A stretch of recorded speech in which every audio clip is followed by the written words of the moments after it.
जयसूर्या एक दिन अपने कुटीर में ध्यानस्थ थे तो उनके पास एक स्त्री अपने बच्चे को लेकर रोती हुई आती है और उनसे कहती है, प्रभु मैं आपके पास बड़ी आशा लेकर आई हूँ। मैं जानती हूँ कि आपके लिए सब कुछ संभव है और आप परम ज्ञानी है। कृपया मेरे मृत बच्चे को जीवित कर दीजिए। मैं आपका यह उपकार कभी नहीं भूलूंगी। उस स्त्री को आचार्य के पास उन लोगों ने भेजा था जो आचार्य से ईर्ष्या करते थे। उनका उद्देश्य था कि आचार्य सभी की नजरों में गिर जाए। उस स्त्री के पुत्र की मृत्यु वास्तव में हुई थी, परंतु वह नहीं जानती थी कि उसका और उसके मृत पुत्र का इस्तेमाल आचार्य को नीचा दिखाने के लिए किया जा रहा था। उसे तो बस यह बताया गया था कि आचार्य सच में उसके पुत्र को जीवित कर सकते हैं। वह स्त्री आचार्य से कहती है, आचार्य बताइए ना, आप मेरे पुत्र को जीवित कर देंगे ना? वहाँ उपस्थित सभी लोग आचार्य के उत्तर का इंतजार कर रहे थे। आचार्य कहते हैं, हाँ, मैं तुम्हारे पुत्र को जीवित कर सकता हूँ। आचार्य की बात सुन के वहाँ उपस्थित सभी लोग बहुत चौंक जाते हैं और वह स्त्री बहुत प्रसन्न होती है।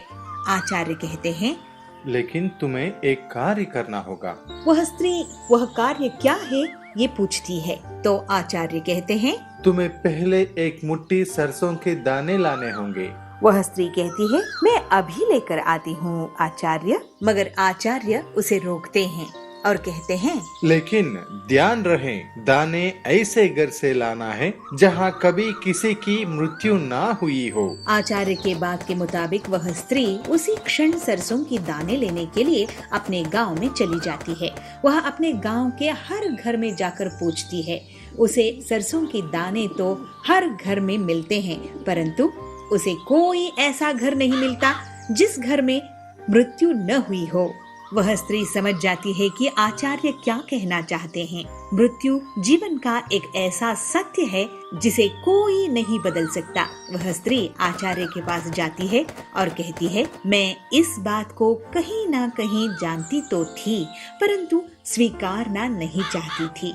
आपने बिना कुछ कहे मुझे इस सत्य का दर्शन करवाया आचार्य। तो आचार्य कहते हैं, जो जन्म लेता है उसकी मृत्यु निश्चित है और यही प्रकृति का नियम है। चाहे कोई सुंदर हो या कुरूप हो या बूढ़ा हो या जवान, मृत्यु सभी को आनी है। सभी इस संसार को कायम समझते हैं। यह दुख और पीड़ा का क्षण भर खेल है। जो जन्मा है उसकी मृत्यु निश्चित है। आचार्य के कुटीर के आंगन में सब जो लोग जमे हुए थे वह सब भी इस बात को मानते हैं और आचार्य को प्रणाम करते हैं। और वह स्त्री आचार्य से क्षमा मांगती है और अपने मृत बच्चे की अंतिम संस्कार के लिए चली जाती है। बलरामपुर में बबली चिड़िया एक गरीब धोबी थी। वो और उसकी बहू पीलू कपड़े धोने का काम करते थे। फिर बबली उन कपड़ों को आयरन प्रेस इस्त्री कर देती थी। बबली का बेटा बंटी इस काम को बिल्कुल भी पसंद नहीं करता था। एक दिन बबली की तबीयत खराब हो जाती है। वो बंटी को बुलाकर कहती है, बेटा बंटी, हमारे खानदान की सबसे बड़ी चीज मैं तुझे देना चाहती हूँ। ये ले, ये है वो आयरन इस्त्री जिसे तेरे पिताजी और मैं अपने घर के लिए रोटी कमाते थे। अब मैं ज्यादा दिन नहीं रहूंगी, तो इसे ले और अपने खानदान का काम आगे बढ़ा। तो बंटी कहता है, क्या माँ, तुम्हें जायदाद के नाम पर यह आयरन इस्त्री ही मिलती? पता नहीं तुम मुझे क्या समझती हो। मैं इस काम से नफरत करता हूँ। मैं कभी भी इस इस्त्री को नहीं छूऊंगा। तो पीलू कहती है, अरे आप अपनी माँ से ऐसे कैसे बात कर सकते हो? जब आपकी आमदनी नहीं थी तब इन्होंने घर का पूरा खर्चा कितने सालों तक संभाला है।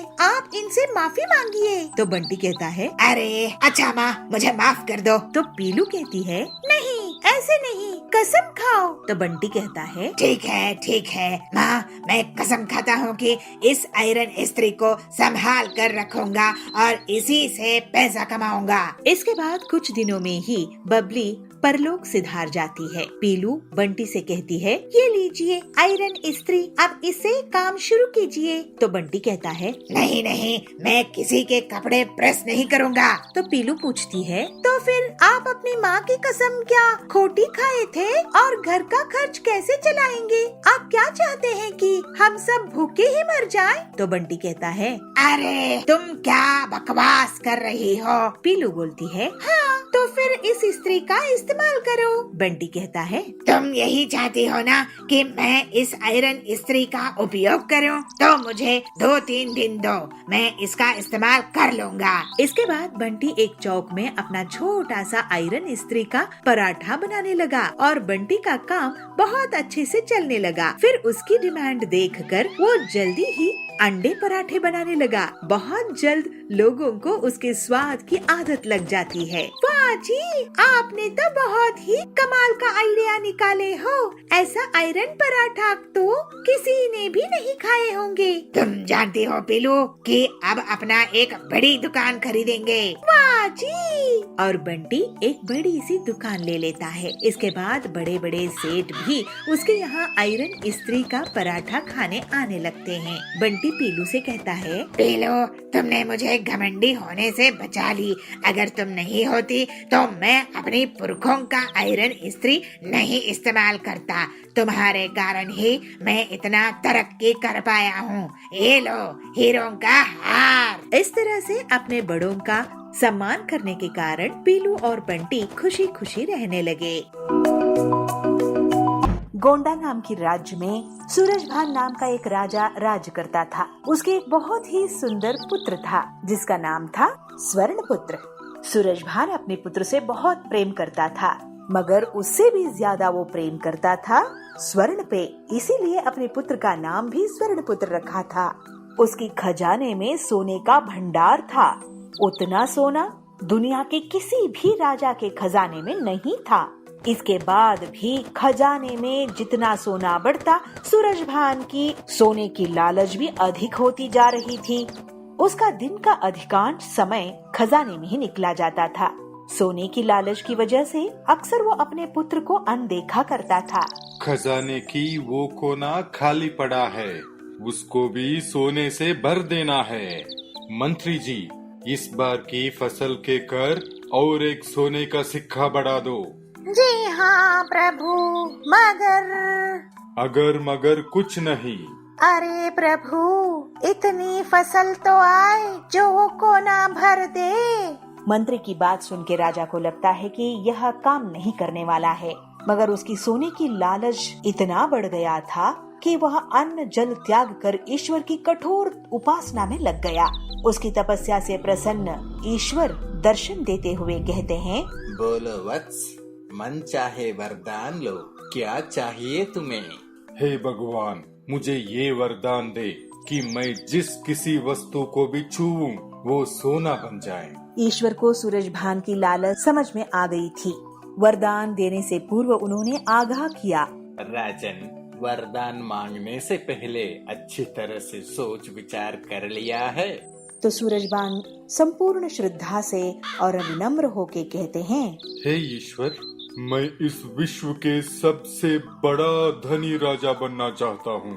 हमने संपूर्ण सोच विचार कर लिया है, हमें यही वरदान चाहिए। इसकी लालच की बुद्धि सही होने वाली नहीं है, ये शंकर भगवान को पता चल गया और वो तथास्तु कहते हुए वहाँ से गायब हो गए। राजा सूरजभान यह वरदान पाकर खुशी से पागल हो गया था। दूसरे ही दिन सोकर उठने के उपरांत अपनी शक्ति परखने के लिए उसने अपने पलंग को छूकर देखा। वह पलंग सोने का बन गया। सूरजभान बहुत खुश हुआ।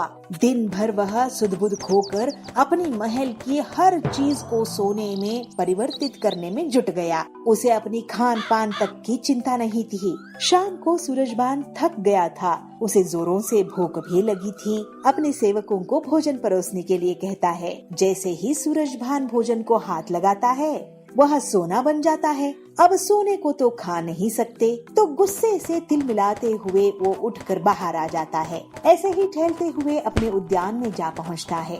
वहाँ वह देखता है अपना छोटा बेटा स्वर्णपुत्र वहाँ खेल रहा है। उसकी खेल कूद देखकर राजा की मन में पुत्र वात्सल उमड़ कर आता है। कुछ क्षणों के लिए अपनी भूख भी भूल जाता है।